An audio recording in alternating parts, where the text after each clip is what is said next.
Hey Nick, hey Armin. Hey, Oh, How are you guys doing? great. How about yourself? I'm good. I'm good. What what is that sideways behind you, Nick, on the wall? No, but I understand if you have sideways on the brain. What? Um, so I really enjoyed the movie and I have decided that every movie should end with a dance party. And I don't know why more movies don't do that these days. I think like if Hamnet had a dance party or One Battle After Another, I think, they would be stronger, more complete experiences. I would agree. I also will say though, we were also honoring the movie gods and sort of the tropes of what subconsciously does happen, and there are a lot of toasts at the end of a lot of these movies. Yes. And John Ford always had dance sequence in his film. And also, we've been saying that the film undermines tropes that are used today that no one likes, while also evoking the tropes and things from movies that we forgot we loved. Mhm. And I would say dancing and is part of that. Hmm. And what's a trope? Just assuming The Oh, trope of dancing in of film. dancing. Okay, got yeah, it. in the Marx Brothers, they would have to make sure to have one sort of dance number. I don't know why Besides that, maybe Duck Soup, but maybe that's why that one's beloved, I don't know why that fell out of fashion. We because don't they either. Yeah. people were being too cynical, I think. They forgot that this is about Earth and bringing joy. Yes, exactly. So you brought so much joy with the first three movies, and people, really see that as a self-contained, unified piece of work. Why go back to the well with the fourth one? The fans and Napa heads out there, of which there are many, um, just love to see Miles Jr. and Jack Jr. back in the wine wagon. Sure. And this isn't simply fan service. In fact, we designed it to be a film that you could watch without having seen the other Napa boys and equally enjoy it along with the Napa heads. Yeah, I'd say it's not your grandma's Napa Boys, and I'd say that in many ways it is your grandma's Napa Boys, and it is for everyone. It's a very wholesome thing, sort of subconsciously. Once you get through it is really actually quite moving, and I don't know. I just think that it was funny to see them back, but also they never were that naughty, is all I want to say. Yeah. Did you feel a pressure to top what you had done with the previous three in terms of, the size of the cast or the shenanigans, or did you feel like, how did you approach that? We designed the film to be watched, you can enjoy it without having seen the other Napa films, but also as a curtain call for all the great characters previously established, all in one place, not unlike Be Fast and the Furious as pertains to something like Too Fast, Too Furious. And maybe there's some future characters you could sort of see going on, which is something that I think is cool that happens nowadays. Hmm. Hmm. I know you encountered some hardships on the production, including fires. A couple of your cast members got poison oak, they told me during. I Ever shouldn't have feel? told you that. Oh, okay, I'll No, I'm delete. just kidding. Sorry. Um, It did you was ever me, one of like them. the movie gods were like, oh, maybe the time isn't right, or maybe we should let well enough alone. Sorry, I'm going to answer because I think there is the element of the humor where we would say God was trying to stop us, but Right. actually, I think there's a world where every great movie has these stories or has the production, a storm comes and wipes it all away, or Apocalypse Now. And I think we were sort of blessed with everyone bonding together. There was a common purpose, which was that let's really, for one moment, sort of remember art and not just all our other jobs. They're, real jobs. And this was sort of from the heart. And as Armin said, every great film has a set story that coincides with our set story, and it only galvanizes the people. And in a way, it's simply put there as a test to see how much your movie does need to be made.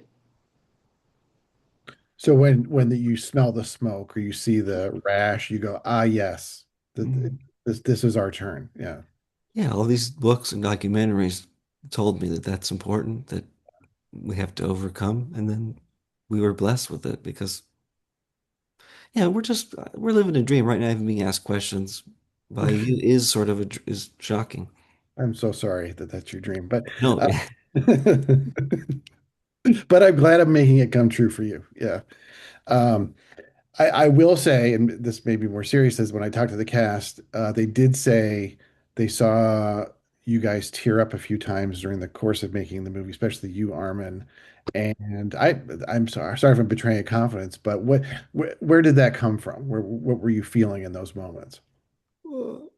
well, one, I'd say it's method acting, and then two, I'd just say that, yeah, I think they were so good. Whoever was acting that wasn't me, and seeing Nick be free and shine and dance, and seeing everybody be have their moment, it just made me feel like we were doing something like Magic Johnson. It was just a team sort of assists here, and I think that felt like that feeling when we used to love movies. So that would be the reason. But also, I never cried. Nick, did you either cry or witness Armin cry? I think that the crying that I had is a personal cries. um, but no, I think that really who will cry is the audience when they realize that movies are back. Mhm. Did you guys always intend to not only write and direct the film, but star in it, as if you already didn't have enough to do? There was no world where there was no world where we weren't going to play Miles Jr. and Jack Jr.